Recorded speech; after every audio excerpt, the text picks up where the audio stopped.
4장으로 들어갑니다. 4장 보시기 전에 앞에 3장 그 앞에 보면은 돌 이야기가 나옵니다. 그 3장 23절 보면 돌 2개가 나오죠. 네. 이 돌 2개가 나오는데 이 돌 2개가 야렛의 형제가 받은 해석기 우림과 두님을 알려져 있는데 이것이 몰몬경 시대에 전달이 되어가지고 선지자 조셉 스미스가 번역할 적에 이 금판을 번역할 적에 사용했던 똑같은 우림과 두님이 바로 야렛의 형제가 받은 걸로 알려져 있습니다. 똑같은 걸로 알려져 있어요. 그 정도만 기억하시면 되겠습니다. 그러니까 야렛의 형제가 사용했던 해석기 그게 4장 5절에 보면 나옵니다. 4장 5절 보면 해석기라고 나와 있는데 이 해석기가 나중에 모로나에게 조셉 스미스가 받아가지고 번역을 한 걸로 알려져 있어요. 이건 그 정도 보시면 되겠고요. 그 다음에 이제 6장으로 넘어갑니다. 6장 3절 4절 한번 읽어보죠. 이더서 6장 3절 4절인데 3절 4절을 읽는 동안에 눈에 들어오는 여러분의 커러적되는 문장을 한번 눈여겨보십시오. 3절에 하나 4절에 하나 지금부터 읽어볼 테니까 어떤 게 여러분의 눈에 커러적되는지 한번 찾아보겠습니다. 한번 읽어보겠습니다. 강영근 자매님. 네. 6장 3절 4절 두 줄 다 한번 읽어보세요. 네. 이에 이같이 주께서 돌들로 암흑 중에 빛을 발하게 하사 남자와 여자와 아이들에게 빛을 주어 그들로 암흑 중에 큰 물을 건너지 않게 하셨느니라. 또 이렇게 되었나니 그들이 물 위에서 먹고 지낼 만한 온갖 양식과 또한 그들의 양떼와 소떼와 그들이 데리고 갈 모든 짐승이나 동물이나 새를 막론하고 그 양식을 준비한 후에 이렇게 되었나니 그들이 이 모든 일을 행한 후에 그들의 배 곧 거룻배에 올라 스스로를 주 그들의 하나님께 맡기고 바다로 출항하여 나아갔더라. 감사합니다. 여러분 3절에 눈에 들어오는 문맥이 뭐 없습니까? 남자와 여자와 아이들에게 빛을 주어. 그렇죠. 남자와 여자와 아이들에게 빛을 주어. 남자와 여자와 아이들에게 빛을 주어. 그들로 암흑 중에 큰 물을 건너지 않게 하셨느니라. 그러니까 어둠 속에 머물지 않도록 하셨느니라. 그리스도는 어떤 빛으로 알려져 있습니까? 세상의 빛. 세상의 빛. 또 계시자 요한, 사도 요한은 요한복음의 그리스도를 무슨 빛이라고 이야기했죠? 참빛. 참빛이라고 얘기했습니다. 세상을 밝히는 빛이 바로 그분입니다. 여기 보면 남자와 여자와 아이들에게 빛을 주어. 그러니까 우리는 세상의 빛이 되도록 요청을 받은 사람입니다. 산상수에 보면은 너희는 세상의 빛이 되랍니다. 우리는 빛으로 부름받은 자들이. 그래서 어둠 속에 있는 세상을 밝히도록 부름받았으니까 여러분의 빛을 높이 들어가지고 하늘의 별처럼 찬란하게 빛나도록 요청받고 있는 분들입니다. 여러분은 스타예요, 스타. 스타. 젊으면 영어 스타고 안 젊으면 안녕 스타가 되겠지. 자, 4절에 뭐 눈에 들어오는 기절 없습니까? 스스로를 주 그들의 하나님께 맡기고. 거기 보시면 스스로를 주 그들의 하나님께 맡기고, 여기 보면 스스로를 주님께 맡기고, 이 맡기기란 말은 의지하고 신뢰하고 그런 말입니다. 인트러스트라는 단어로 되어 있어요.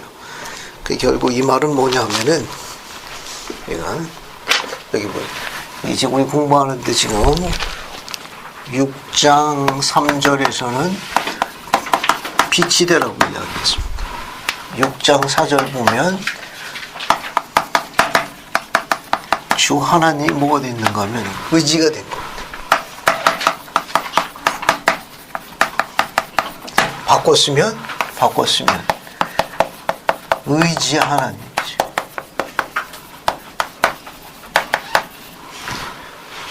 니파의 후서 4장 20절 니파의 간증도 한번 같이 보죠. 니파이후서 4장 20절로 갑니다. 그래서 한번 읽어보겠습니다. 니파이후서 4장 20절을 조태환 형제님 한번 읽어주십시오. 너희 하나님이 나의 의지가 되셨나니 그는 나를 인도하사 광야에서 나의 고난을 지나게 하셨으며 큰 기쁨의 물 위에서 나를 보존하셨도다. 감사합니다. 거기 나의 하나님부터 보존하셨도다까지 같이 읽어보겠습니다. 준비되셨나요? 네. 시작하면 같이 읽어볼게요. 니파이후서 4장 20절입니다. 나의 하나님부터 보존하셨다까지 같이 읽겠습니다. 자, 시작.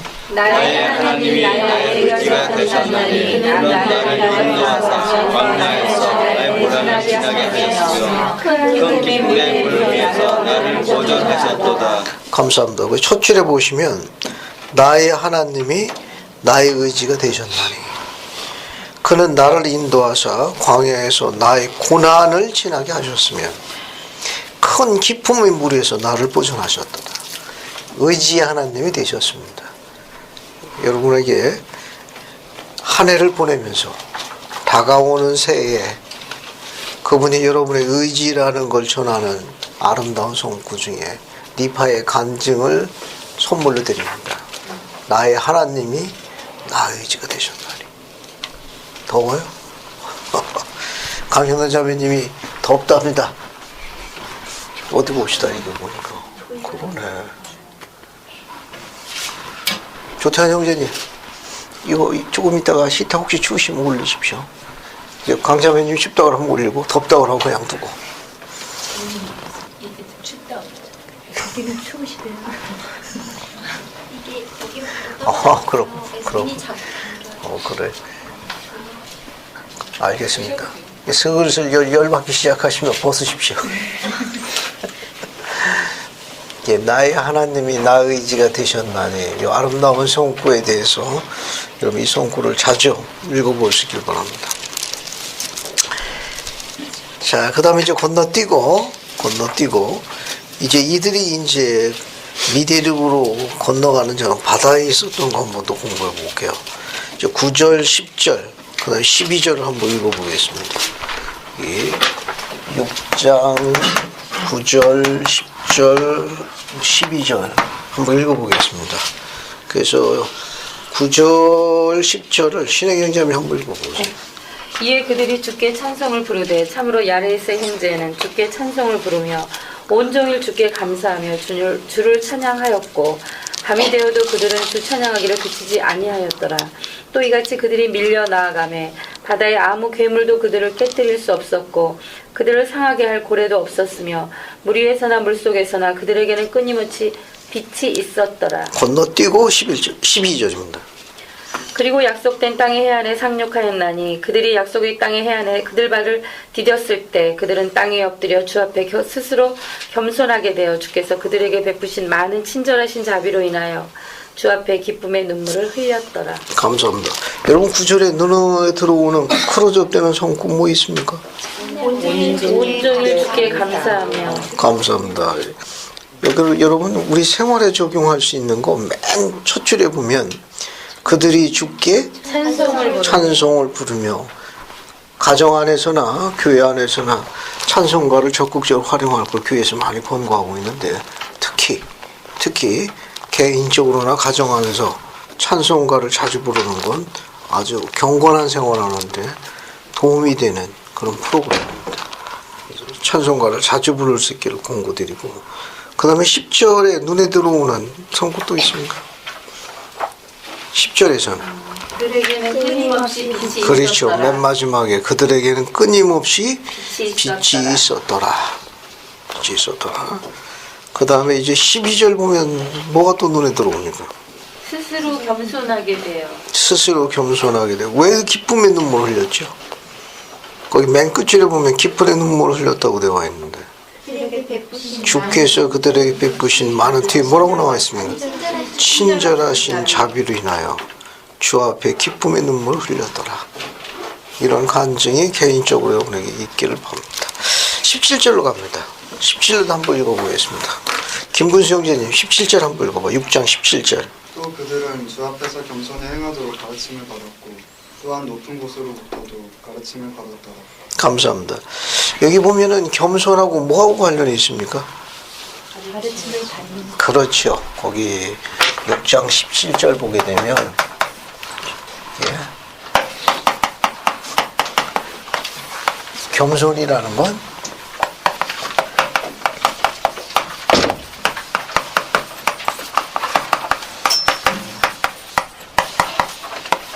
이런 내용도 포함하고 있습니다. 그래서 겸손하다는 것도 어떤 부분에서 우리가 들여다볼 수 있느냐. 가르침을 잘 받아들이는 자는 겸손한 자라는 것도 시사하는 내용이에요. 그러니까 어떤 사람이 겸손한 자냐.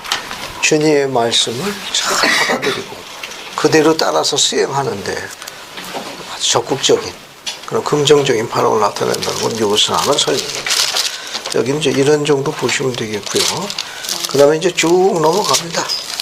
쭉 넘어가셔가지고 9장 19절 보세요. 9장 19절. 9장 19절 한번 읽어보겠습니다. 이종원 자매님 9장 19절 한번 읽어보세요. 그리고 그들에게는 또한 말과 나귀도 있었으며 거기 코끼리와 쿠렐론과 쿠몬도 있었으니 이 모두는 사람에게 유용한 것이요 특히 코끼리와 쿠렐론과 쿠몬이 더욱 그러하였더라. 감사합니다. 거기 여러분 그 동물 이름이 나오는데 특히 코끼리와 쿠렐론과 쿠몬이 더욱 그러하였더라. 그 미디르기에 코끼리가 있었네요. 그죠? 여기 기록에 보게 되니까 미디르기에 코끼리가 있었는데 오늘날 미디르기에 코끼리가 있나요? 없어요. 근데 이 기록에는 코끼리가 있습니다. 그러니까 이 결국은 중간에 이제 멸종한 걸로 볼 수 있죠. 중간에 멸종한 걸로 볼 수 있습니다. 아마 때가 되면 몰몬경이 참되다는 고고학적인 증명 자료로 출혈되는 가능성을 암시할 수도 있습니다. 왜냐하면 미디르기에 코끼리가 있었다는 문헌이 없거든. 몰몬경에만 있고. 예, 때가 되면 몰몬경이 참되다는 고고학적인 자료로 아마 여러 가지 많은 것들이 증빙할 것으로 추측하고 있습니다. 그리고 쿠렐롬과 쿠놈이 나와 있는데 역시 그것도 멸종된 거죠. 우리는 정확하게 뭔지는 모르지만 인간들에게 아주 유용한 동물들이라는 걸 알 수 있습니다. 그래서 학자들의 견해에는 어떤 지원이 있는가 하면 그들이 이제 아다마를 썼기 때문에 어쩌면 이 쿠렐롬과 쿠놈도 아다모의 일종이 아니었겠느냐라고 추측하는 견해도 있습니다. 왜냐하면 이 단어가 독특한 단어거든. 어떤 동물인지는 모르지만 사람에게 아주 유용한 동물이었다는 것만 추측할 수 있고 이 용어 자체가 어쩌면은 아다모에서 파손된 용어가 아니겠느냐라고 추측하는 학자들의 견해가 있다는 거. 그래서 참조를 한번 보시면 도움이 될 거예요. 그 다음에 이제 나머지 내용은 여러분 쭉 읽어보시면 되고 이제 12장으로 갑니다. 이도서 12장. 이도서 12장도 중요한 장이에요. 그래서 이도서 12장 4절, 6절, 18절, 19절. 그 다음에 뒤로 넘어가가지고 21절, 30절, 그 다음에 37절. 이도서에서는 이 절을 다 볼 필요성이 있어요. 어디 보자. 그렇습니다. 하나씩 보죠.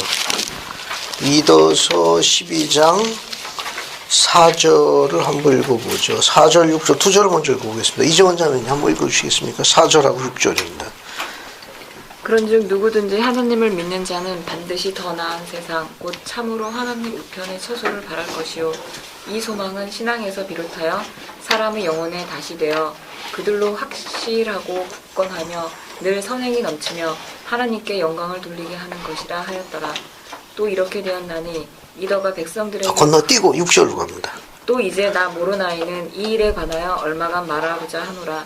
내가 세상에 보이고자 하거니와 신앙이란 비록 보이지 아니하나 바라는 것임이라. 그러므로 너희는 보이지 않는다 하여 이를 논박하지 말지니 너희의 신앙이 시련을 겪기까지는 너희가 증거를 받지 못함이니라. 감사합니다. 그러니까 결국 우리 영혼에 닻이 있죠? 거기 보면 닻이라는 거. 이 닻이 뭐 하는 도구입니까? 이 닻이 뭐죠? 네? 고정시키. 배를 고정시키는 거. 네. 기억하죠? 네. 이런 거. 우리 배 같은 거 보게 되면 여기 앞부분에, 요 앞부분에 이렇게 줄줄줄줄줄줄줄 내려온 이런 거 기억합니까? 네. 여기 닫혀요. 이게 있으면 어떻습니까? 풍랑이 일어도 배가 안전하게 정착하고 있는 거예요. 그러니까 우리 영혼에서 우리 영혼을 견고하게 고정시켜주는 닻이 뭐라는 겁니까? 12장 4절에 신앙이라는 거. 신앙이라는 거.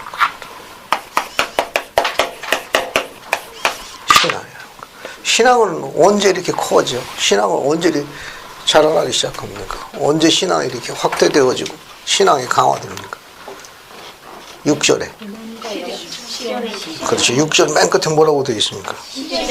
시련을 겪기까지 너희가 증거를 갖지 못합니다. 신앙하고 여기 나와 있는 시련하고 흥미있는 가르침에 대한 일화가 있습니다. 그래서 우리 유인물 자리에서 일화를 한번 읽어보자. 어디 보자.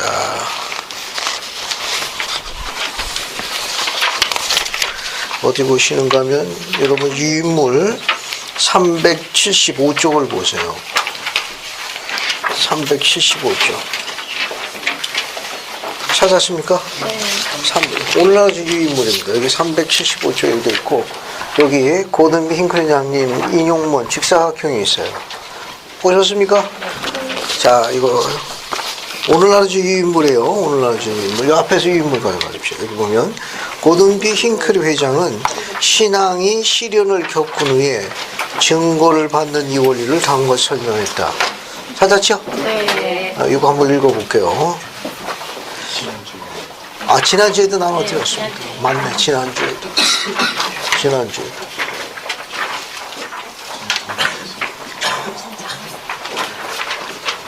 자, 거기 보면 브라질 상파블레에 사는 한 자매님의 이야기를 해드리겠습니다. 찾았습니까? 네. 자, 없는 분은 같이 보세요.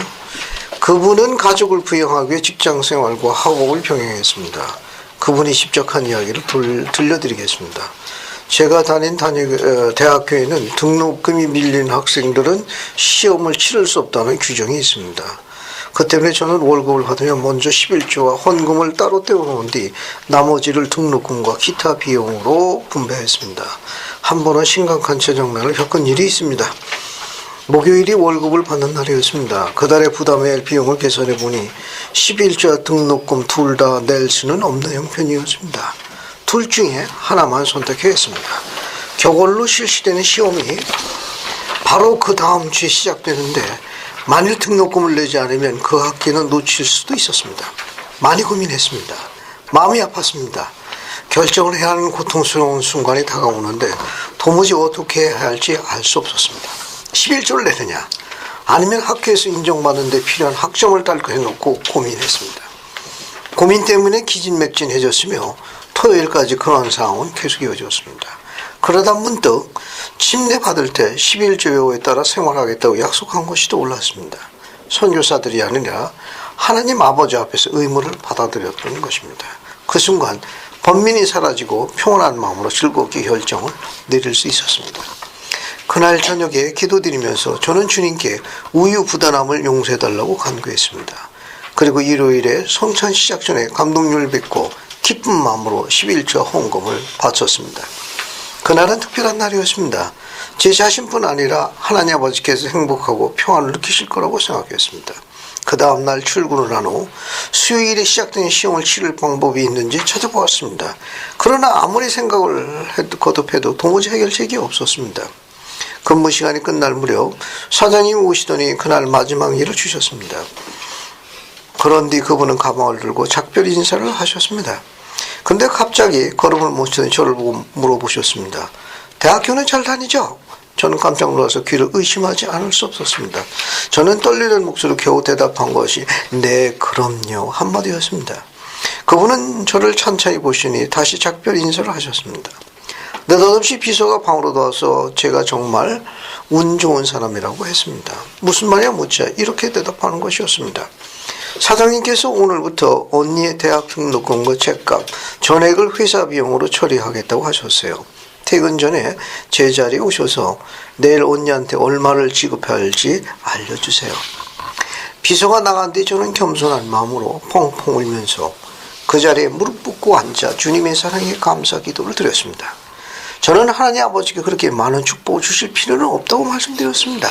한 달치 등록금만 내면 되는데 제가 받는 금액과 비교하면 제가 일 위에 바친 11조는 너무나 적었기 때문입니다. 그날 기도하는 동안 말라기에 기록된 말씀이 생각났습니다. 만군의 여호와가 이르노라 그것으로 나를 시험하여 내가 하늘문을 열고 너에게 복을 쌓을 곳이 없도록 붙지 아니하나 보라. 그 순간까지 저는 그 경전에 들어있는 약속의 위대함을 전혀 모르고 있었으며 이 계명이 참으로 하나님 즉 하늘에 계신 아버지께서 이 지상의 자녀들에게 주시는 사랑의 증거라는 것도 모르고 있었습니다. 2002년 7월 고든비 잉크리. 자, 이해가 하기 전에 밀린 11조 정산들 하시죠. 밀린 11조 정산 하십시오. 예, 신앙은 시련을 겪은 후에야 신앙이 증거되는 겁니다. 특히 이 11조의 법에 대해서 다시 강조드리는가. 이 11조의 법은 지키는 율법이에요. 이 11조의 법은 본인만 지키는 게 아니라 현재 있거나 앞으로 주어질 미래의 자손들을 지키는 율법이 11조입니다. 이 11조는 그러마는 충분한 이유를 갖고 있어요. 귀한 전에 포도나무의 과실이 떨어지지 않도록 썩지 않도록 지키시겠다는 율법입니다. 꼭 우리가 이야기하는 세상적인 재정적인 면을 의미하는 거는 우리 자녀들도 포함됩니다. 그런 생각하시면 안 돼요. 그래 주님은 꼭 다 돈으로 환산하시더라. 그런 생각하시면 안 돼요. 액수의 문제가 아니라 신앙의 문제입니다. 그래서 우리 현재 있는 우리 젊은이들이 앞으로 일어날 미래의 일에 대해서 11조를 그분의 참고 드리게 되면 여러분은 복을 가져다 주는 자로 분류하실 거예요. 더 쉽게 설명을 주시니까 빚을 가져다 주는 자가 됩니다. 여러분 빚을 가져다 준다. 그리고 여러분이 하나님께서 축복하셔서 가족의 의지가 될 거예요. 아내의 의지가 되고 아들의 의지가 되며 딸의 의지가 되도록 축복하실 거예요. 보면 볼수록 말은 안 해도 그냥 보기만 해도 든든하고 의지가 되는 그런 의미에서 설명드리는 겁니다. 그냥 말은 안 해도 그냥 왔다 갔다 흔적만 보여도 든든한 사람이 되라는 거예요. 경전의 기록은 아주 의미 있습니다. 이거. 됐습니까? 올해가 하기 전에 11조 정산하십시오. 제게는 작은 아들이 있습니다. 요즘에 이제 일을 하거든요. 근데 제가 11조 올해 정산하도록 해라. 라고 당부합니다. 밀리지 않도록 밀리가 11조 꼭 정산하거라는 이야기합니다. 지키는 율법입니다. 그래서 아직 이런 부분에 대해서 어려움을 겪고 있을 수가 있는데 의심하지 마십시오. 아주 아름다운 인용입니다. 얼마나 아름다우십니까? 주님은 참 절묘하신 분이에요. 기가 막히신 분입니다. 절묘한 타이밍을 아주 스릴 있게 우리의 감동을 주시는 분입니다. 유념하실 점은 주님은 아주 사소한 곳에서 그분을 증거하십니다. 아주 더 큰 게 아니고 아주 사소한 곳에 절묘하게 신이 아주 사소하고 작은 살아계시는 걸 증거합니다. 그 앞에 선지자는 주님의 친절하신 자비라고 기록했던 거예요. 주님 아주 절묘하게 아주 작은 것을 증거하십니다. 이제 18절을 또 가볼게요. 그래서 18, 19절을 같이 읽겠습니다. 두 절을 같이. 전지수 경제님 18, 19절 같이 읽어봐요. 12장 18, 19절. 또 어느 때라도 신앙을 갖기까지는 아무도 기적을 행하지 못하나니 이러므로 그들은 먼저 하나님의 아들을 믿었더라. 또 그리스도께서는 오시기 이전일지라도 그 신앙이 그처럼 심히 강하였던 자가 많이 있었음에 그들에게는 시장 안을 금할 수 없었던지라. 그들은 그들이 신앙의 눈으로 바라본 것들을 진실로 그들의 눈으로 보고 기뻐하였더라. 감사합니다. 여러분 18절 맨 끝에 보면 뭐라고 되어 있습니까? 이름으로 그들은 먼저 하나님의 아들을 믿었더라. 19절도 마찬가지로 밑에서 세 번째 줄 보세요. 그들이 신앙의 눈으로 바라본 것들을 진실로 그들의 눈으로 보고 기뻐하였더라.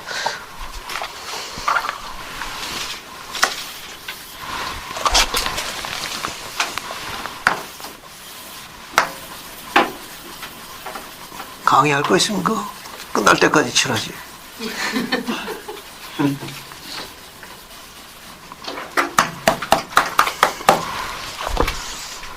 무슨 눈이를 가르치고 있죠?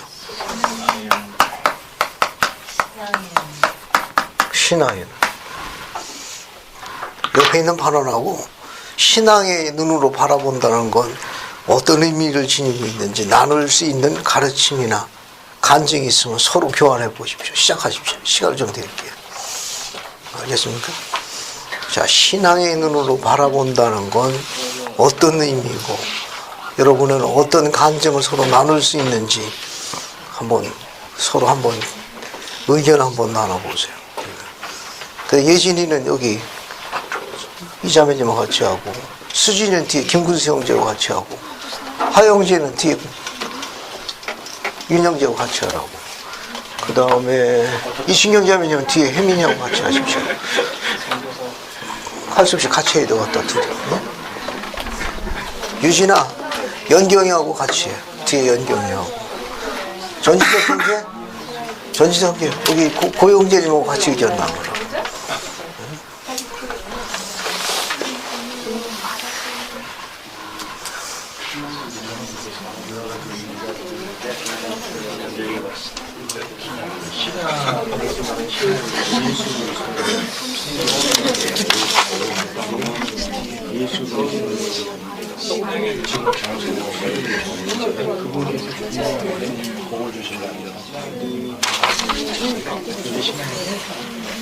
우리가 교회 다니는 신앙으로 다니는 거잖아요.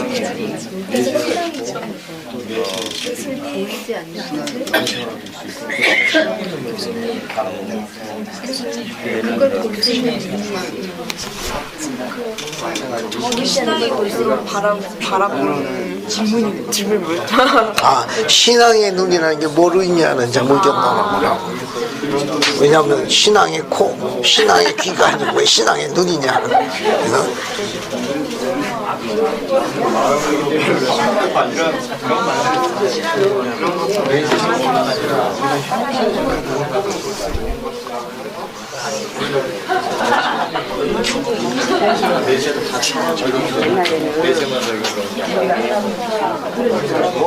유진아, 우리 개봉할 때 연경이하고 왜 신앙의 눈이라고 표현했는지 서로 의견을 나눠봐. 신앙의 코가 아니고 신앙의 귀가 아니고 왜 신앙의 눈이라고 했는지.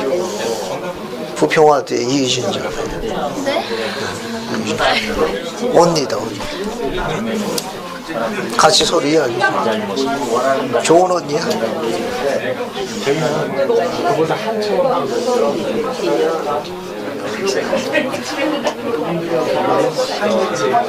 저희 보고 잘 청하게 되는 가장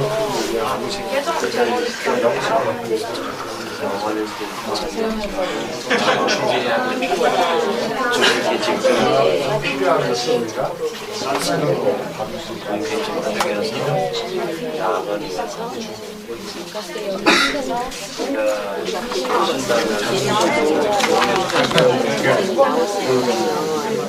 신앙으로 바라봐. 우리는 그냥 사람이 구해야 얻지 않습니까? 하나님께면 아무도 어떻게 구해서 하냐. 마음에서 하나님 이런 말씀 우리 관점으로 맞추기보다는 얘기 말씀드려야 되는 믿음이 가장 확실. 거기에 대해서 그런 신앙의 모습을 보는 거죠. 미래의 모습을 보면서 오늘 하나님께서 있다고 생각하시면 저 세상에 보는 거죠. 안 보이죠.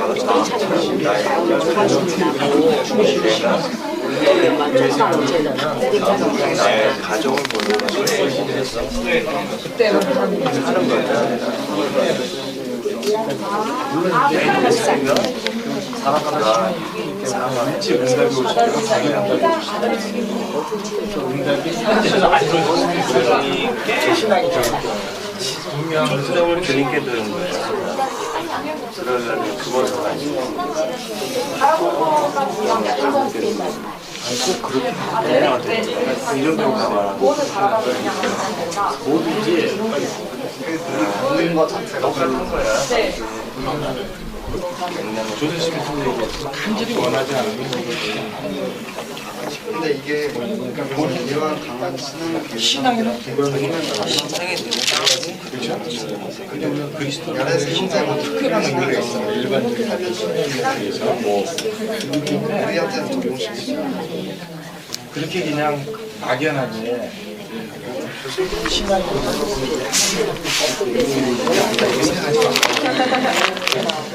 우리 하나님의 뜻을 모르잖아. 첫째, 하나님의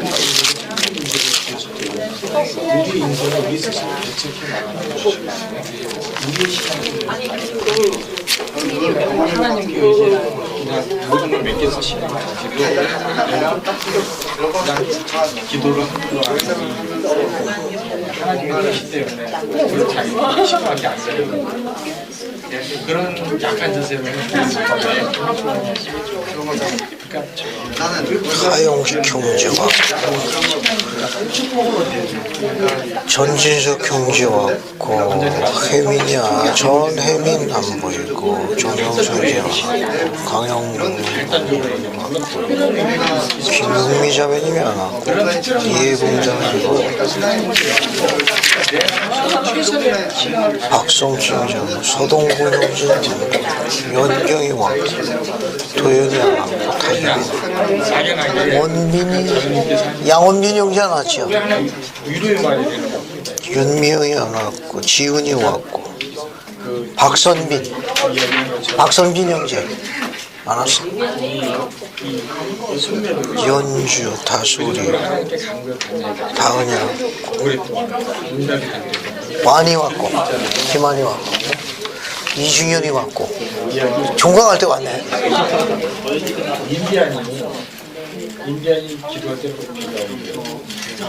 그 얘기 드셨죠? 자 이제 앞에 보십시오. 자 이제 정리하고 넘어가겠습니다. 자 앞에 보십시오. 혹시 의견 나누는 중에 함께 공유하고 싶은 간증이 있습니까? 뭐 함께 나눈 이야기 중에 발언들과 함께 좀 나누고 하고 싶다는 거 혹시 지원하실 분이 있나요? 신앙의 눈. 왜 신앙의 귀가 아니냐? 왜 신앙의 코가 아니고 왜 신앙의 눈이냐? 혹시 뭐 나눌 수 있는 간증도 좋고 혹은 뭐 정의도 좋고. 제가 예. 그 신앙은 신념하고 조금 다른 것 같은데 여기서 말하는 신앙은 예수 그리스도를 믿는 신앙이거든요. 그래서 저희가 예수 그리스도를 정성스럽게 섬기면은 그분의 말씀대로 살려고 하고 그분 보시기에 합당하게 생활하도록 노력을 하고 최선을 다한다면 우리가 우리의 바라는 것이 하나님께서 합당하다고 생각하신다면 우리가 그 필요한 것을 하나님께서 그 적절할 때 주신다는 얘기죠. 그래서 그 하나님을 섬길 때 우리가 복을 받을 수 있다는 그 마음의 눈, 마음의 자세, 마음의 확신 그것이 신앙의 눈이 아닌가 그렇게 생각해요. 감사합니다. 감사합니다. 혹시 신기하시면 이제 뭐 덧붙이실 거 있습니까? 항상 이때쯤 되면 생각나는 게 있는데 신앙의 눈이 아마 그게 아닐까라고 생각하는데 네. 그 예수님이라면 어떻게 하셨을까? 그러니까 관점이 내가 아니죠. 어떤 사물을 바라볼 때 내 눈으로 내가 가지고 있는 신앙으로 바라보지 않고 예수님이라면 어떻게 하셨을까? 그분의 관점에서 사물을 바라본다면 그게 신앙의 눈이 아닐까? 감사합니다. 여러분 시력 회복해야 되겠죠? 눈이 좋아야 됩니다. 감사합니다. 이 신앙의 눈에 대한 정의는 여러분들이 나눈 그 부분에서 함께 공유하시면 되겠습니다. 특히 여기서 우리가 한 번 더 생각해 볼 점이 뭐가 있는가 하면은 아까 이야기했듯이 12장 6절 맨 끝에 너희 신앙이 시련을 겪기까지 너희가 증거를 받지 못함이니라. 우리가 시련 때에 응답을 받기를 간절히 소망하거든요. 근데 은연중에 우리가 정하는 시간이 있을 수 있습니다. 그분이 원하는 시간보다는 내가 더 간절히 원하는 거죠. 어쩌면은 응답조차도 교통정리를 그분이 하는 게 아니라 우리 스스로가 이미 그분께 압력구사할 가능성이 있습니다. 아니 이거 말고요 저거요. 어쩌면 이 신앙의 눈을 바라본다는 이 독특한 단어는 아까 이 앞부분에 설명할 적에 하나님께서 뭐가 되셨어요? 의지가 되셨습니다. 의지 하나님 되셨다는 건 가장 시련의 골이 깊을 적에 때로는 그분이 아무 말씀을 안 하셔도 변함없이 그분을 의지하려고 하면 신앙의 눈으로 바라봐야 합니다.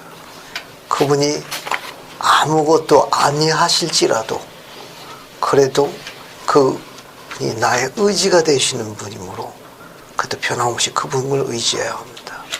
그러려면 그분을 바라봐야 되는데 확실한 것을 눈에 보는 게 아니라 믿음으로 신앙의 눈으로 그분을 바라봐야 합니다.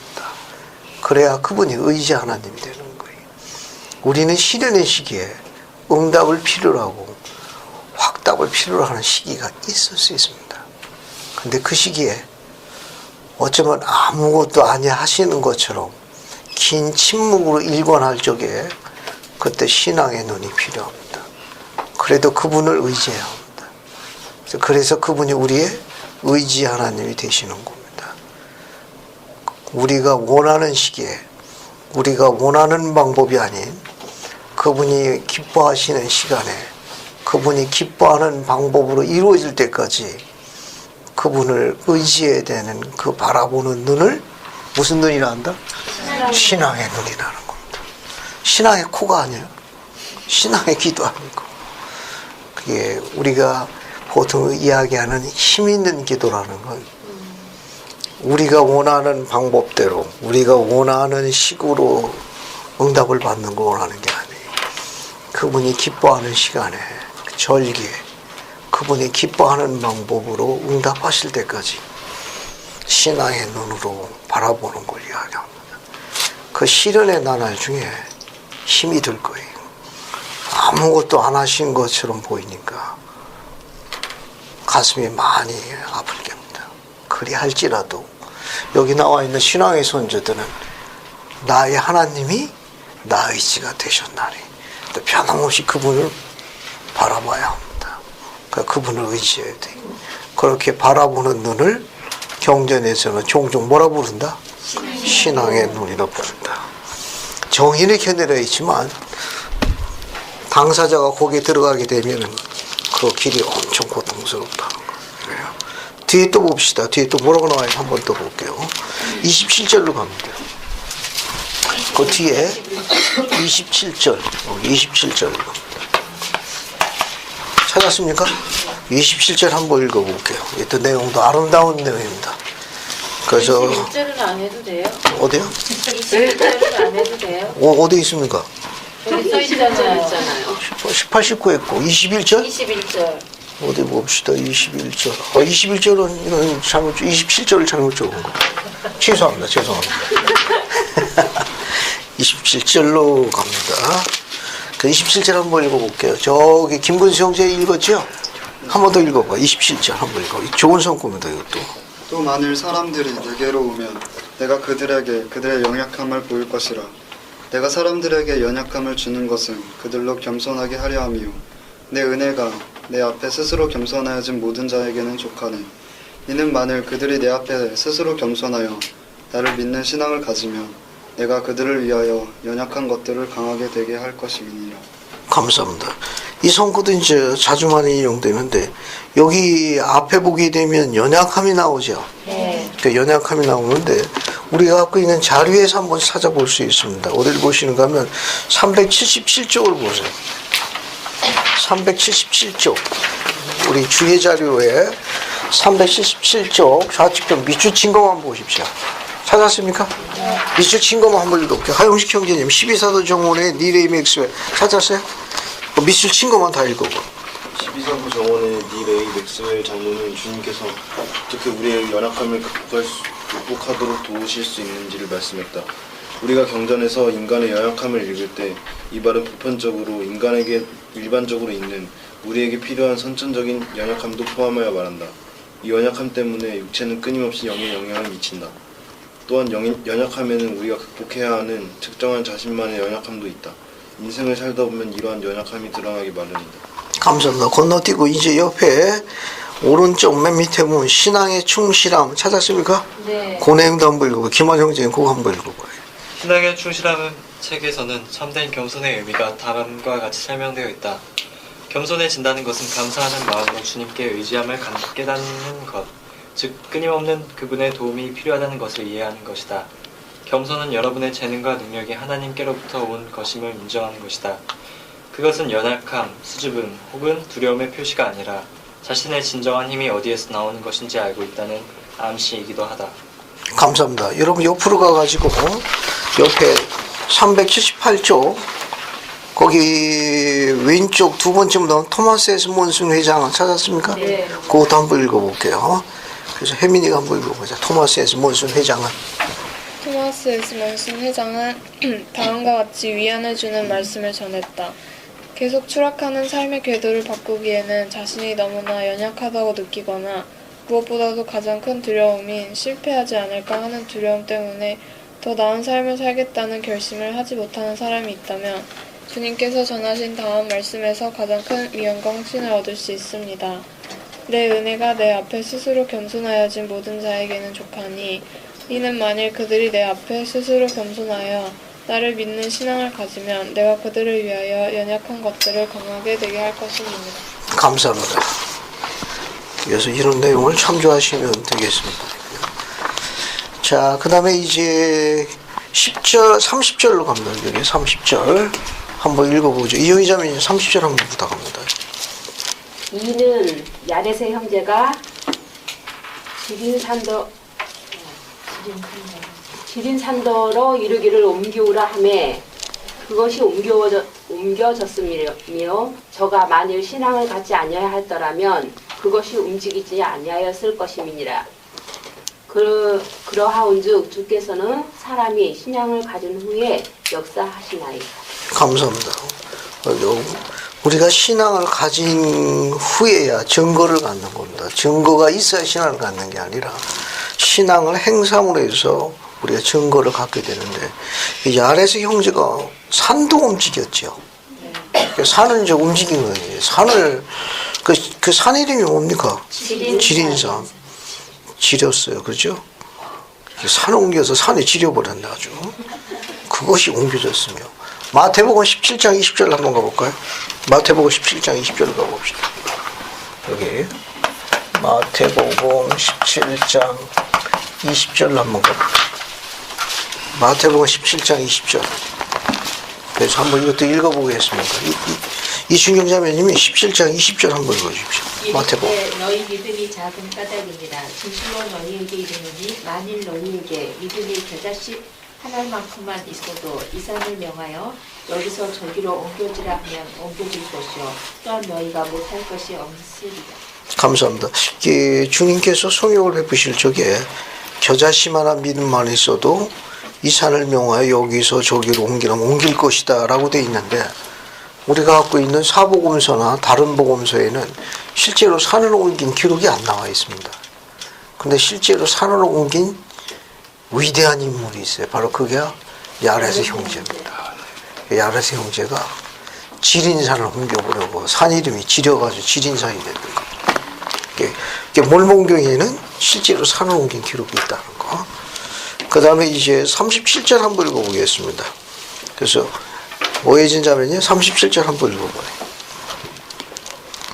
12장 37절. 이에 이렇게 되었나니 주께서 내게 이르시되 그들이 사랑을 갖지 아니할지라도 내게는 상관이 없나니 너는 충실하였도다. 그런즉 내 옷이 정결하게 될 것이요 또 내가 내 연약함을 알았은즉 내가 강하게 되어 내가 내 아버지의 고처에 예비한 처소에 앉기에 이르리라 하셨느니라. 감사합니다. 여러분 거기 끝부분 중간부분에 보면 또 내가 내 연약함을 알았은즉 내가 강하게 되어 이렇게 나와 있습니다. 우리가 신체적인 연약함뿐만 아니라 선천적으로 갖고 있는 약점이 있을 수 있습니다. 앞에 보세요.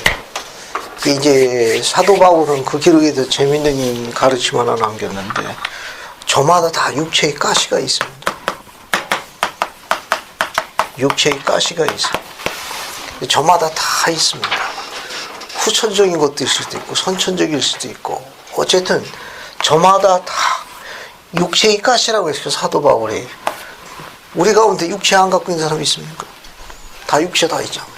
그럼 우리도 가시가 다 있는 겁니다. 그것이 선천적이 되었든 후천적이 되었든 간에 이 가시는 아주 고약한 겁니다.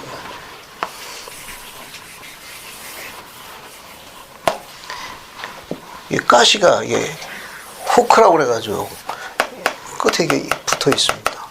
그래서 이제 물고기 같은 경우 잡을 경우를 보면 후크라고 그래가지고 낚싯바늘인데 어떻습니까? 물고기가 잡히게 되면 낚시꾼이 걷어올리죠. 그럼 고기는 어떡합니까? 물고기는 저 높은 곳에서 순순히 나옵니까? 그 빼면 빼려고 하면 할수록 가시가 어떻게 되죠? 깊이 박히게 되죠. 얼마나 고통스럽겠습니까?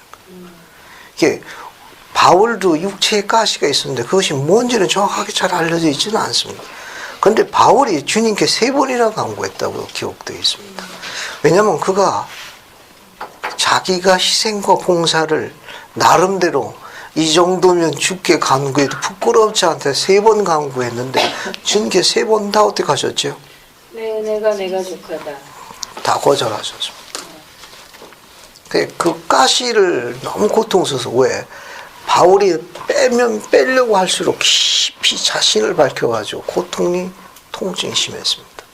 그것을 주님께서 이제 빼주십사라고 요청을 했는데 주님께서 거절하셨어요.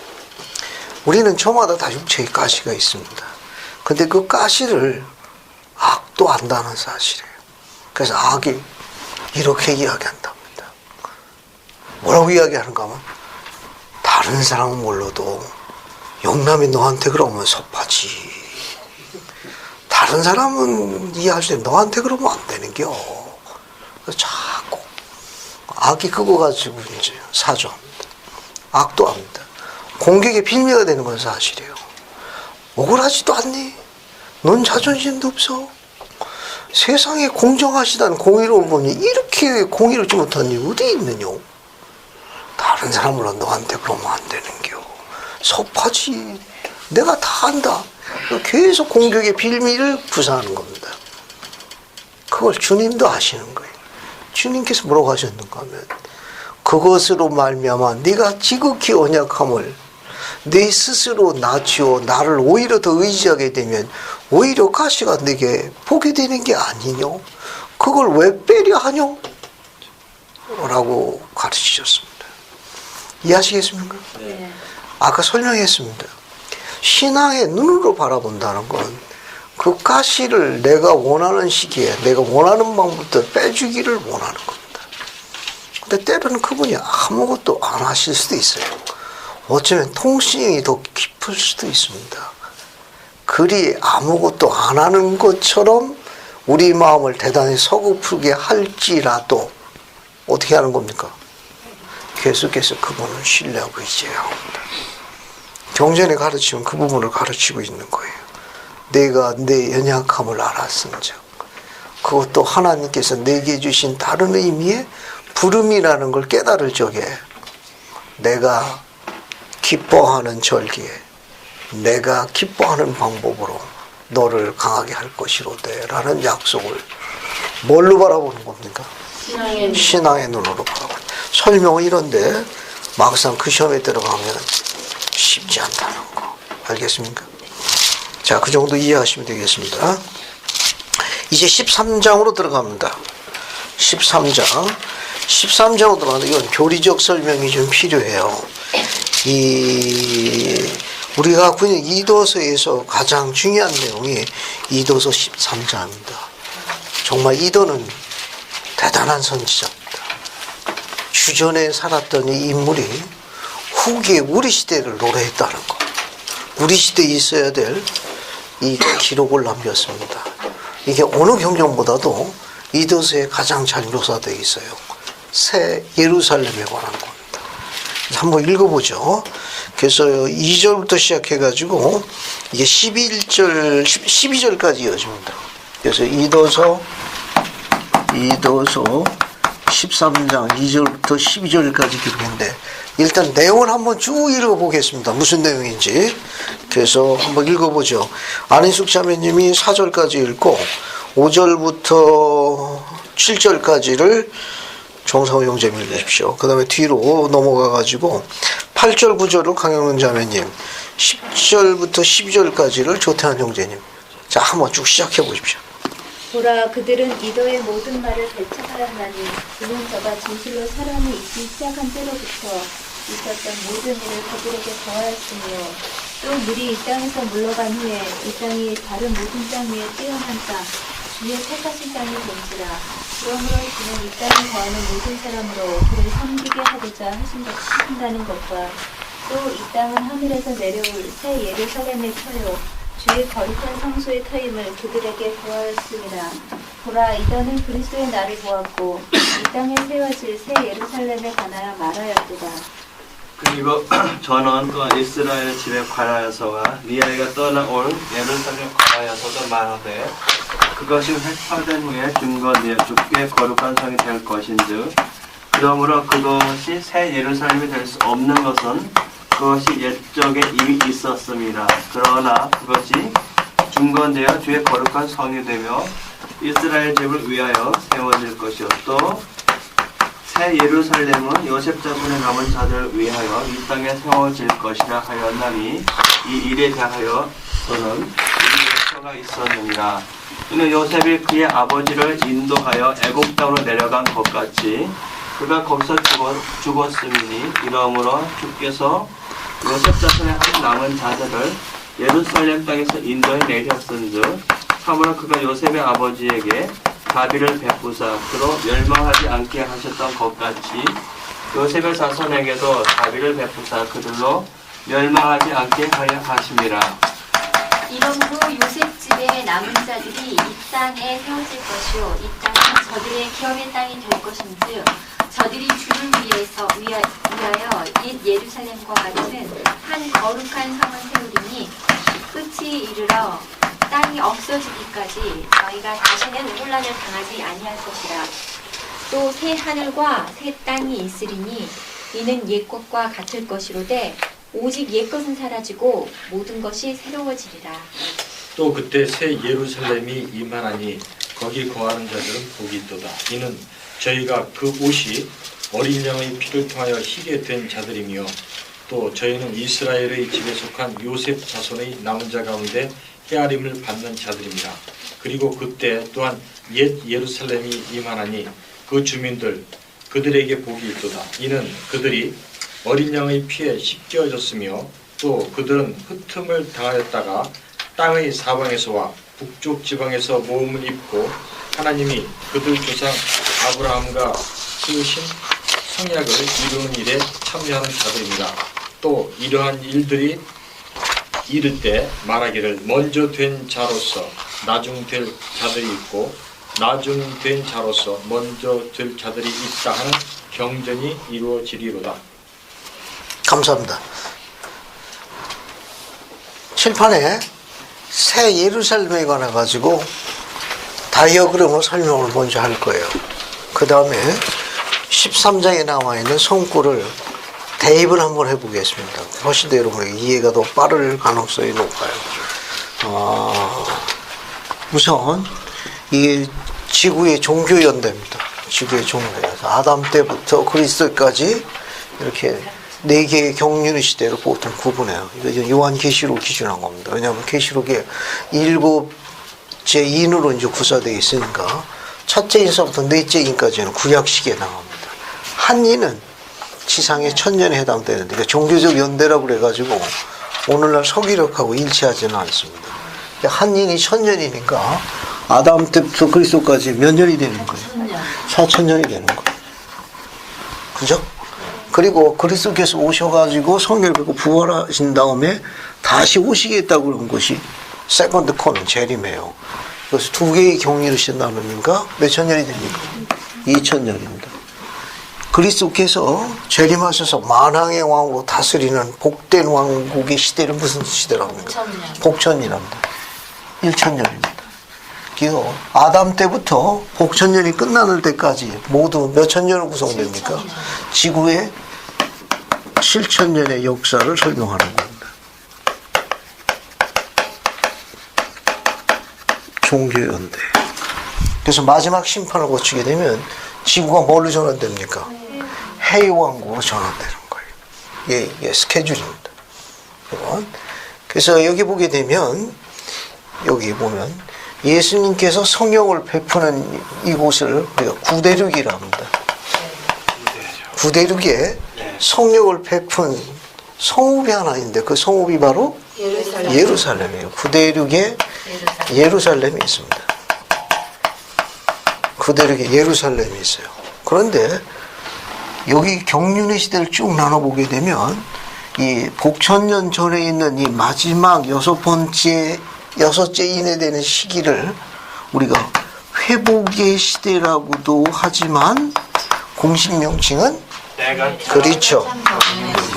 여기는 때가 찬 경륜의 시대라고. 때가 찬 경륜 시대입니다. 이 때가 찬 경륜의 시대의 선두주자가 누굽니까? 조셉 스미스. 그렇죠. 선지자 조셉 스미스가 되는 거예요. 여기는 선지자 조셉 스미스입니다.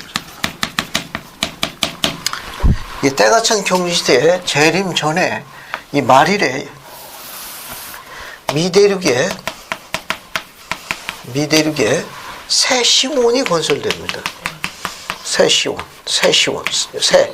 뉴 자이언 뉴 새 시온이니까 앞에 뭐가 있습니까? 이게 시온이 있을 거예요. 이 시온이 있습니다. 이 시온. 저기 새 시온이 있으니까 앞에 이 시온이 있어야 돼요.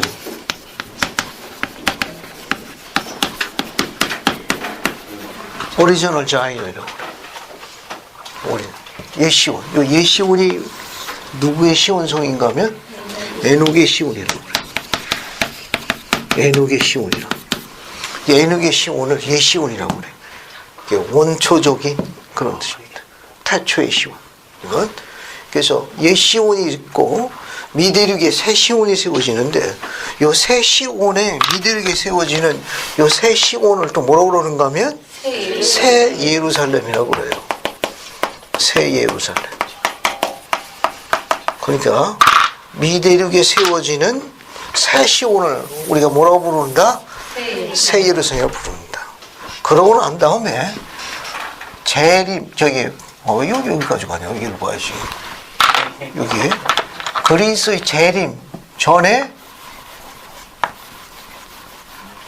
최후의 마지막 전쟁이 하나 있습니다. 재림 전에 그 전쟁을 뭐라 하죠? 아마겟돈의 전쟁이라고 합니다. 아마겟돈의 전쟁인데 이 아마겟돈의 전쟁은 진원지가 어디죠? 예루살렘. 팔레스타인의 예루살렘입니다. 어디서 마감합니까? 아마겟돈 전쟁은 팔레스타인 예루살렘에서 시작됐다가 나중에 어디서 또 마감해요? 예루살렘에서 마감합니다. 그러니까 이 전쟁이 얼마나 끔찍한지 여기 나와 있는 여기니까 알겠어요? 여기 나오니까 결국 예루살렘이 되죠. 그죠? 예루살렘이 파괴됩니다.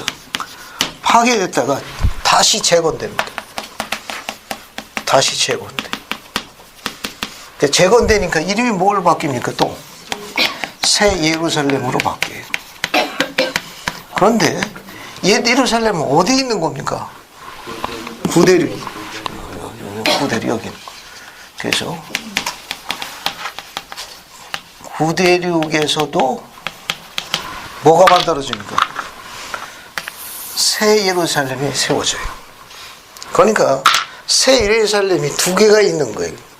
미대륙에 세워지는 새 시온의 새 예루살렘이 있고 구대륙에 구대륙 예수님께서 성령을 베푼 옛 예루살렘이에요. 형편없이 망가집니다. 망가졌다가 다시 어떻게 돼요? 다시 재건됩니다. 그 재건되니까 어때요? 리모델링 된 거예요. 그래서 이름이 또 뭘로 바뀐다? 새 예루살렘. 그러니까 새 예루살렘이 두 개가 있는 거예요. 하나는 미대륙에 세워지는 새 시온을 뭐라 한다? 새 예루살렘이라고. 또 하나는 구대륙 옛 예루살렘이 파괴되어졌다. 다시 어떻게 돼요? 재건됩니다. 그것도 뭐라고 그래요?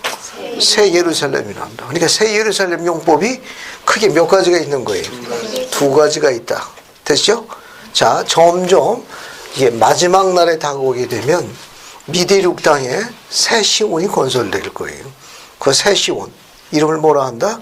새 예루살렘. 미대륙의 새 예루살렘이 건설되는데 새 시온이라고 부릅니다. 새 시온이 있으니까 뭐도 있어야 돼요? 예시온도 있어요. 그 예시온은 또 뭐라고 부릅니까? 에녹의 시온. 에녹의 시온 성이라고 그래요. 또 예수님께서 성령을 베푼 장소가 구대륙이 어디예요? 예루살렘인데 형편없이 깨집니다. 왕창 부서져요. 그래서 다시 어떻게 돼? 부서지고 난 다음에 다시 재건됩니다. 그래서 재건되니까 또 이름이 뭘로 바뀌어요? 새 예루살렘. 이거는 구대륙의 새 예루살렘. 두 개가 있는 겁니다. 예루살렘이 두 개가 있어요. 그 다음에 이 두 개가 복천년에 수도로 들어갈 거예요. 복천년에 수도로 들어갑니다. 근데 흥미있는 건 뭐냐 하면은 저 앞에 있는 예시온이에요. 어디 있죠? 여기 하늘로 올라갔어요. 그죠? 여기 있는 예시온이 하늘로 올라갔습니다. 승천했어요. 하늘로 올라가는데 하늘로 올라갔으니까 팔이 짧네요. 이쪽도 짧고 와 이거 불편하네. 재림이 어디로 갔어요? 그리스 재림 때 하늘에서 내려옵니다. 올라갔으니까 업했으니까 어떻게 합니까? 다운 내려와야 돼. 내려와가지고 누구와 결합합니까? 여기 잘 보세요. 여기 예시온이니까 뭐와 결합해요? 새 시온하고 결합합니다. 그러니까 이게 내려오는 거예요. 내려오는 거예요. 구대륙이 아니고 미대륙의 새 시온하고 예시온하고 어떻게 돼요? 결합하는 거예요. 됐습니까? 네. 그런데 예시온이 새 시온하고 결합해요. 내려오는데 내려올 쪽에 에녹의 시온, 예시온이라는 이름으로 안 내려오고 새 예루살렘이라는 호칭을 갖고 내려옵니다. 왜? 여기가 뭐예요? 새 예루살렘이니까 내려올 쪽에 에녹의 시온, 예시온도 미대륙에 세워진 새 예루살렘입니다. 같은 이름으로 내려옵니다. 같은 이름으로 내려와요. 지금 이제 현재까지 여기까지 밝혀져 있습니다.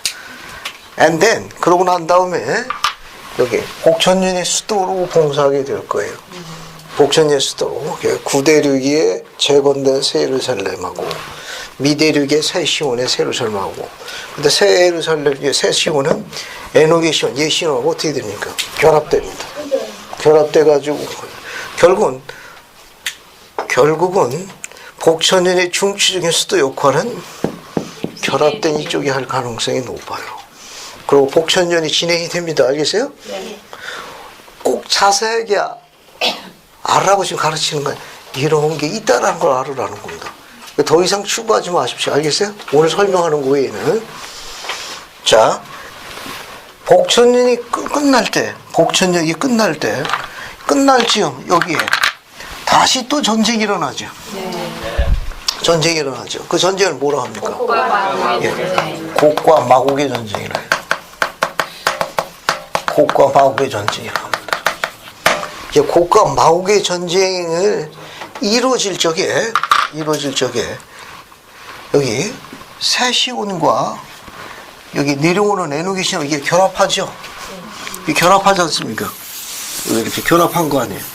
그죠? 이 결합한 에녹의 시온과 새 미드에서 새 시온이 결합한 이것이 곡과 마곡의 전쟁 시에 다시 하늘로 올라갑니다. 하늘로 올라갔다가 지구가 해의 왕국이 되면 다시 내려와요. 그래서 해의 왕국의 수도로 봉사합니다.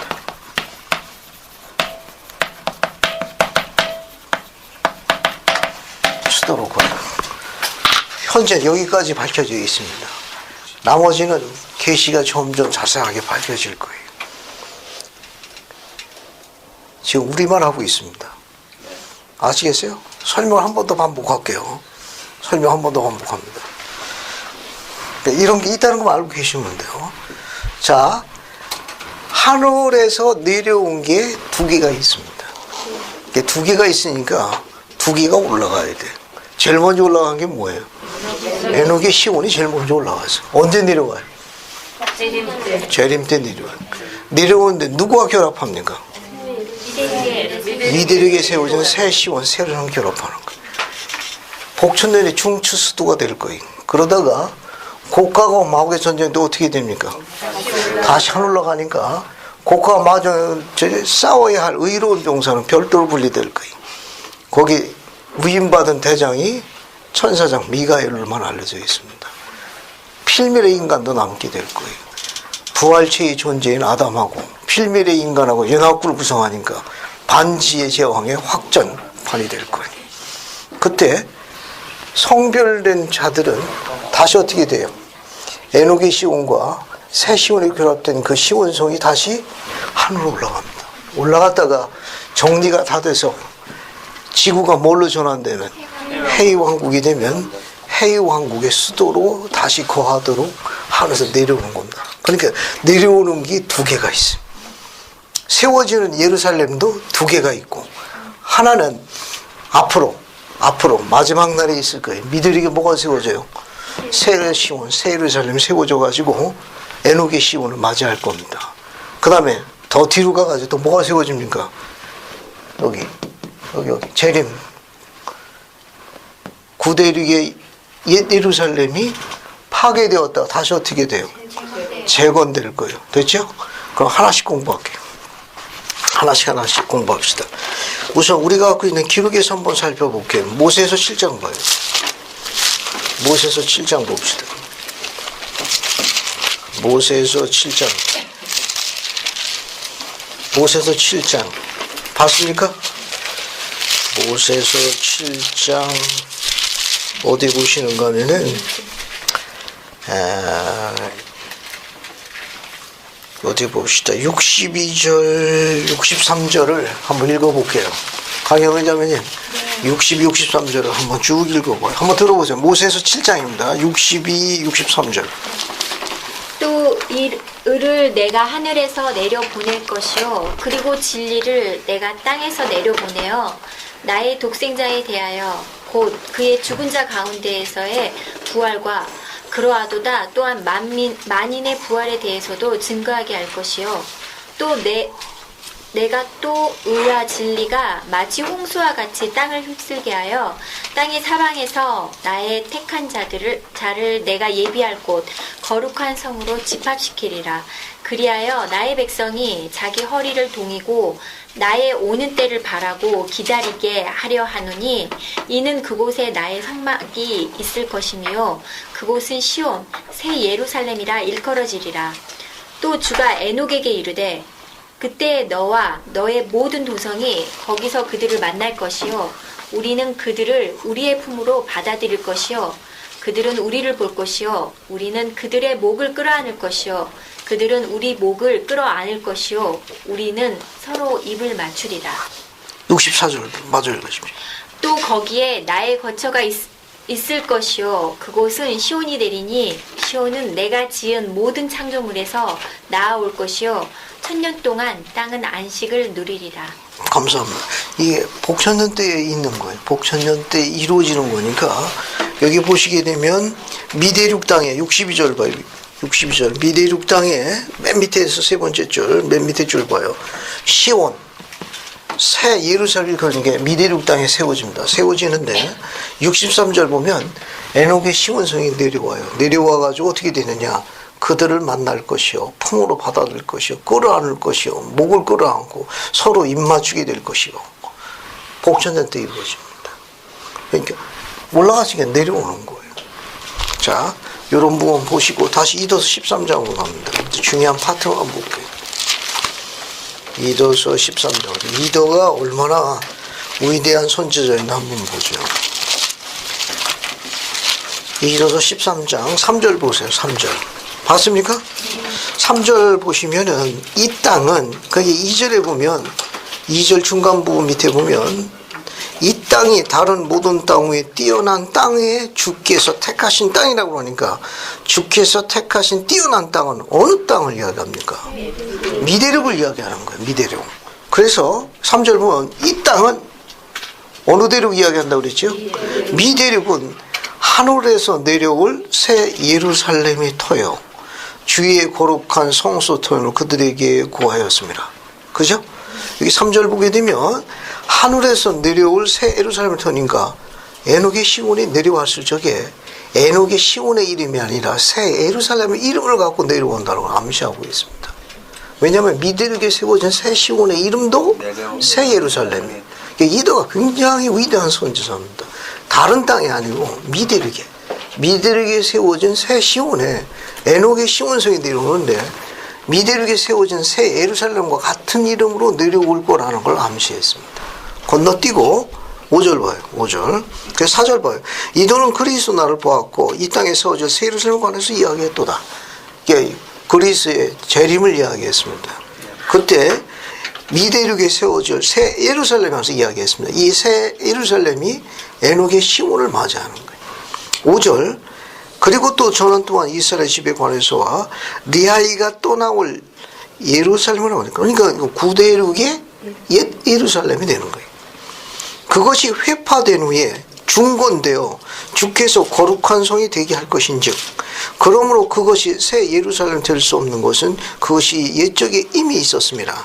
그러나 그것이 중건되어 주의 거룩한 성전이 되며 이스라엘 지부에서 세워질 것이요. 이게 구대륙의 뭡니까? 옛 예루살렘이 리모델링 된 겁니다. 그러니까 진정한 의미의 새 예루살렘은 어디예요? 미대륙의 새 시온이야. 왜냐하면 이거는 어때요?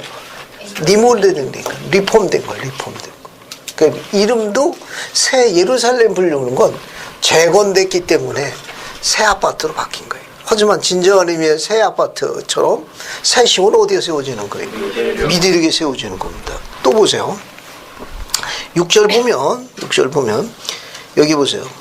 6절 새 예루살렘은 요셉 자손의 남은 자들로 이 땅에 세워질 것이라 하였나. 이것도 미대륙에 세워지는 새 예루살렘입니다. 근데 누구에서 세워진다는 겁니까? 요셉 자손의 남은 자들이. 요셉 자손의 남은 자. 이게 뒤에서 다시 설명하겠는데 요셉 자손들의 남은 자들을 위하여 이 땅에 세워질 것이라. 그럼 미대륙에 남아있는 요셉 자손들의 잔류민이 있습니다. 오늘날 누가 남아있죠? 미대륙에? 레이메인을 지키고 우선 누굽니까? 구체적으로 이야기하면 아메리칸 인디언들을 포함합니다. 작은 의미로 볼 적에는 레이메인들이 지켜서 아메리칸 인디언들을 포함하고 있어요. 그들이 레이메인들의 직계 후손들이.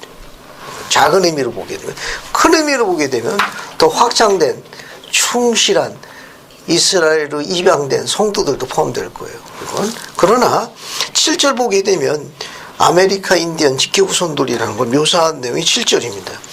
요셉이 그의 아버지의 인도하여 애굽다 보내는 것 같이 그도 거기서 죽었으므로 이러므로 주께서 요셉 자손의 한 남은 자들을 예루살렘에서 인도했죠. 그죠? 그들의 후손을 이야기하는 겁니다. 그래서 8절 보면 이러므로 요셉 집에 남은 자들이 이 땅에 세워질 것이요 이 땅은 저들의 기업이 이 땅에 될 것인즉 저들이 주를 위하여 예루살렘 같은 한 거룩한 성을 소리하게 이게 새 예루살렘이 미대륙에 세워진다고 설명하시면 돼요. 그러니까 요셉 집에 남은 자들을 작은 의미로 보기에는 레이메인이 지켜서 아메리칸 인도는 되지만 앞에 보세요. 넓은 의미로 보게 되면 충실한 후기 성도들도 포함됩니다. 큰 의미로 보게 되면. 근데 작은 의미로 보게 되면 아직도 미대륙에 그 직계 잔류민이 남아있거든. 그들도 이제 복음 가운데서 충실하게 세워나가는 자들이 있습니다. 자, 9절 봐요. 또 새하늘과 새 땅이 있으니 이는 옛것과 같을 것이로되 오직 옛것은 아주 모든 것이 새로워지리라.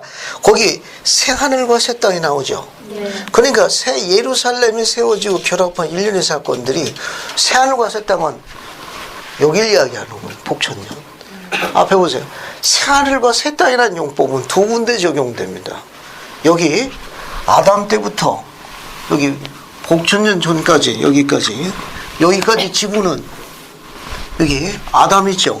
아담이 범법하기 전에 지구는 어느 왕국의 상태였어요? 이게 범법 이전. 범법 이전에는 달의 영광의 상태였어요. 범법 이후에 쫓겨난 다음부터는 어느 왕국의 상태입니까? 별의 왕국의 상태예요. 별의 영광의 상태입니다. 어디까지? 복천년 이전까지. 그래서 지상에 어떤 사람들이 살아요? 별별 사람이 살아요. 무슨 짓 합니까? 별별 짓을 다 하는 거예요. 자, 그 다음에 이 복천년이 되면 지구는 어느 왕국 상태로 바뀌죠? 달의 영광의 상태니까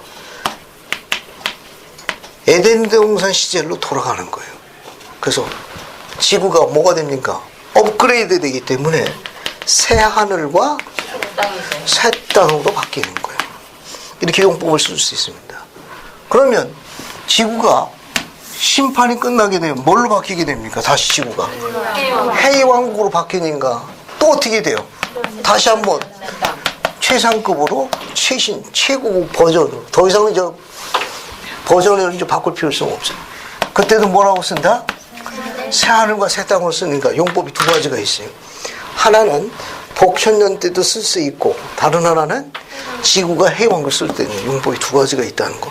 여기 이도서에는 새 하늘과 새 땅은 복천년을 이야기하는 거예요. 요거는. 교수님 질문이 있는데 그럼 현재는 지금 달의 왕국 상태인 거예요? 별의 왕국 별의 왕국. 근데 우리가 정결하게 생각하면 개인적으로 여기 하실 수 있습니다. 여기도 갈 수 있고. 우리가 결정하는 겁니다. 자, 그 다음에 이제 어딜 보시는가 하면 10절 봐요. 10절, 11절. 또 그때 새 예루살렘이 임하나니 거기 거하는 자들은 복이 있도다. 저희가 그 옷이 어린 양의 피를 통해 희게 된 자들이요. 또 저희는 이스라엘 집에 속한 요셉 자손의 남은 자 가운데 헤아림을 받게 될 것이로다. 요셉 자손의 남은 자 가운데 아까 이야기한 요셉 남은 자는 작은 의미로 레이멘의 직계오스는 아메리카 인디언들에게 속하는 자들이 있습니다. 거기 그 이스라엘 족한 가운데 현을 받게 될 것이라. 또 개종하는 이방인들도 있어요. 그때 이들이 거하는 땅이 요셉 자손의 남은 자들이 거하는 땅이 구대륙입니까? 미대륙입니까? 미대륙이니까 10절은 어느 대륙에 세워진 새 예루살렘을 이야기한 거예요. 미대륙의 새 예루살렘을 언급한 표현이에요. 11절 그때에 또한 예루살렘이 하나니 그 주민들이 그들에게 복이 있도다. 그들은 어린 양에 비해 씻겨졌으며 흩어졌음을 당했다. 땅의 사방에서 다시 집합합니다. 북쪽 지방에서 잊어버린 지파들이 다시 모여질 거예요. 다시 거기 집합합니다. 이거는 구대륙입니까? 미대륙입니까? 구대륙의 예루살렘이 재건될 거예요. 그러니까 이도는 이 부분을 다 봤습니다. 됐죠? 그 다음에 여러분 어디를 보시는가 하면 요한계시록으로 넘어갑니다. 하나만 더 설명할게요. 요한계시록 21장 한번 보세요. 요한계시록 21장 보세요. 요한계시록 21장 봅시다. 자, 21장 보셨습니까? 네. 요한계시록 21장 한번 보세요. 1절 2절 정사훈이 한번 읽으십시오. 또 내가 새 하늘과 새 땅을 보니 처음 하늘과 처음 땅이 없어졌고 바다도 다시 있지 않더라. 또 내가 봄에 거룩한 성 새 예루살렘이 하나님께로부터 하늘에서 내려오니 그 준비한 것이 신부가 남편을 위하여 단장한 것 같더라. 감사합니다. 2절에 보면 하늘에서 뭐가 내려옵니까? 거룩한 성 새 예루살렘이 내려오네. 그죠? 근데 이게 언제 내려옵니까? 1절에 보면 새 하늘과 새 땅이 있을 때. 처음 하늘과 처음 땅이 없어졌는데 뭐도 없어졌습니까? 바다도 없어졌으니까. 여기 보세요. 복천년 때 별의 왕국의 상태, 영광의 상태에 있는 지구가 달의 영광의 상태로 바뀌죠. 그때 모든 게 다 업그레이드 됩니다. 태초의 시대도 그래. 지금은 5대양 6대주로 분류되어 있잖아요. 그러나 태초에는 뭘로 되어 있죠? 바다도 하나로 있었고 땅도 하나로 있었지 않습니까? 그죠? 그래서 뭡니까? 처음 땅과 처음 하늘 없어지고 모두 없어진 거예요. 바다도 없어졌으니까 계시록 21장의 1절은 복천년 때를 언급하는 새하늘과 새 땅을 언급하는 표현입니다. 또 새하늘과 새 땅 어디에도 적용된다고 그랬어요? 해왕국으로 준비되는 걸 어필하는 거예요. 어필하는 겁니다. 자, 그래서 21장 2절 보면 거룩한 성 새 예루살렘이 하늘부터 하늘에서 내려오니 그럼 하늘로 올라간 게 있어야 돼요. 그죠? 뭐가 올라갔습니까?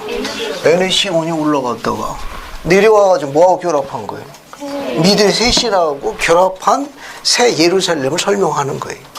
결합한 미대륙에 세워진 새 예루살렘, 새 시온이 옛 시온하고 결합한 거룩한 성 새 예루살렘이 복천년에 뭐로 봉사하는 거예요? 수도로 봉사합니다. 그죠? 그런 다음에 이게 어떻게 된다고 그랬어요? 다시 하늘로 올라가요. 올라갔다가 또 어떻게 해야 됩니까? 내려와요. 그러면 내려온다는 성구만 찾으면 되네. 계시록 21장 10절 봐요. 찾았습니까? 네. 성령으로 나를 데리고 크고 높은 산으로 올라가 하나님께로부터 하늘에서 내려오는 뭐가 있습니까? 이건 거룩한 성 새 예루살렘이 아니에요. 예루살렘이 보이니 밑에 11절부터는 해왕국의 수도의 특징을 기록했습니다. 그러니까 뭐가 올라가서야 내려오는 거예요. 됐죠? 요거는 지구가 해왕국 상태로 된 다음에 해왕국 수도로 내려오는 예루살렘을 언급하는 거예요. 여러분 오늘 아주 유인물 낫장 한번 하나 볼까요? 낫장 인용문 하나 봅시다. 여기 낫장 인용문 보세요. 여기 낫장으로 되어 있는 거 다 끝났습니다. 여기 이도서 13장 1절 새 예루살렘 찾았어요? 네. 거기 맨 마지막 인용문 보세요. 맨 마지막 인용문. 맨 마지막 인용문 봅시다. 어디 봅시다. 여기 맨 마지막 인용문 보면은 복천년 통치가 끝난 후에 찾았어요? 맨 마지막 문단만. 복천년의 통치가 끝난 후에 복천년의 통치가 끝난 후에 우리는 복천년 동안 묶여있던 사탄에 풀려나고 여러 국가들을 속이게 될 것이라는 사실 알고 있습니다. 이게 곡감하고의 전쟁입니다. 알겠습니다? 곡감하고의 전쟁, 그것이 그렇게 되면 끝이 오게 될 겁니다. 지구는 망하게 될 거고 깨끗하게 된다면 새롭게 부활할 겁니다. 깨끗하게 되는 동안 시온의 도시 또는 새 예루살렘은 땅으로부터 거두어질 것이며 하늘로 올라갈 거예요. 땅의 해의 영광의 준비가 되는 동안 그 도시는 계시의 책에 예언된 대로 뭐 한다고 그랬습니까? 내려올 겁니다. 해왕국 수도로 봉사하는 거예요. 조셉 필링 스미스. 이건 복음의 지문렌터 2권에서 발췌했습니다. 대략 여기까지만 이해하시고 좀 더 자세한 것은 추후 계시가 좀 더 자세하게 언급될 거예요. 이런 윤곽과 가르침만 이해하시면 되겠습니다. 됐습니까? 네. 오늘 어려운 공부 많이 하셨어요. 그래서 해당되는 자료 중에 여러분이 나눠준 자료 중에 그 영문이 하나 있어요. 이 영문 자료가 있는데 이거는 브루스할 맥풍미장의 주의집에서 발췌한 겁니다. 여기 새하늘과 새 땅이 복천년하고 해이왕국으로 전환할 때 두 군데 다 쓰인다는 건데 앞에 거는 복천년 때 쓰이는 용법이고 뒤에 거는 해이왕국으로 전환할 때 쓰이는 용법을 맥풍미장이 설명하신 내용이고 계시록 21장 1절은 복천년과 관련 있는 새하늘과 새 땅이라는 걸 여기 밑에 적어놓은 게 영문. 여기 보면 There was no more sea. 더 이상 바다가 없더라. 이거는 벨렉 시대로 돌아갔다는 걸 설명하는 부분이니까 복천년 시대 새하늘과 새 땅으로 설명된 내용이에요. 그 다음에 이제 거기 또 어디 보시는가 하면은 그 다음에 4번 보세요. 여기 4번. 여기 4번 보세요. 영문 4번. 봤습니까? 거기 보면 에녹시티, 에녹의 성입니다.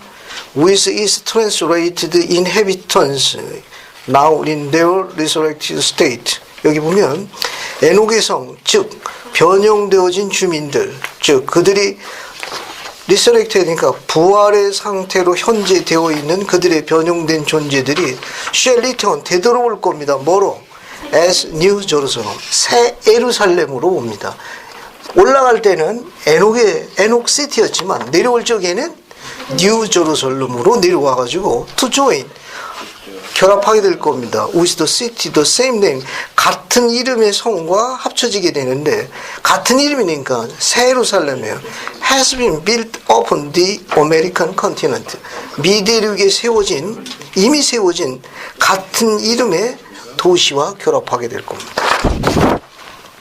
자료는 여기서 발췌한 겁니다. 그리고 뒷장으로 넘어갑니다. 뒷장 여기 맨 마지막 보세요. 맨 마지막 보면은 The Holy Jerusalem descending out of heaven from God. 이게 성 거룩한 예루살렘 descending out of heaven, 하늘에서 내려오는 겁니다. From God, 하늘에서 하나님께부터 하늘에서 내려오는 성스러운 예루살렘. 예루살렘은 그 밑에 영문은 해이왕국의 수도라는 걸 이야기해요. 왜냐하면 그 지구가 the earth becomes a celestial city. 지구가 해이왕국으로 바뀌었습니다. 해이왕국의 수도로 내려온다는 겁니다. 여기까지만 이해하십시오. 그래도 여러분 공부 많이 하시고 나머지는 좀 더 자세하게 어필될 시간이 올 수 있을 겁니다.